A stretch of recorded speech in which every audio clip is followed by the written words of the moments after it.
బడ్జెట్లో కేంద్రం వికలాంగుల సంక్షేమాన్ని విస్మరించిందని సిపిఎం నాయకులు బండి దత్తాత్రేయ తెలిపారు.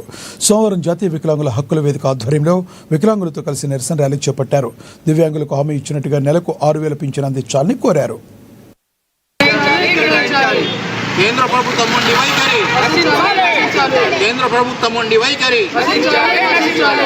ఆధ్వర్యంలో ఈరోజు నిరసన కార్యక్రమం తెలియజేస్తున్నాం. కేంద్ర ప్రభుత్వం బడ్జెట్ కేటాయింపులలో వికలాంగులకు బడ్జెట్ కేటాయింపులు జరగలేదు. వాస్తవంగా ఇప్పటికైనా ఈ ముసాయిదాని ఏప్రిల్లో వికలాంగులకు 6,000 పెన్షన్ ఇవ్వాలని, వికలాంగులకు ప్రత్యేక ఇల్లు ఇంద్రమ్మ ఇల్లు కేటాయించాలని, అదేవిధంగా బ్యాక్లాగ్ పోస్టులు ఏదైతే ఉన్నదో వికలాంగులకు ఇవ్వాలని, ఆధార్ కార్డులు ఇవ్వాలని, ఆ రకంగా ఈ సమస్యల మీద పెద్ద ఎత్తున భవిష్యత్తులో ఈ కార్యక్రమం తీసుకోవడం జరుగుతుంది. ఇప్పటికైనా కేంద్ర ప్రభుత్వం ఆలోచించి వికలాంగులకు 6,000 పెన్షన్ మంజూరు చేయాలని చెప్పి ఈరోజు నిరసన కార్యక్రమం తెలియజేస్తున్నాం.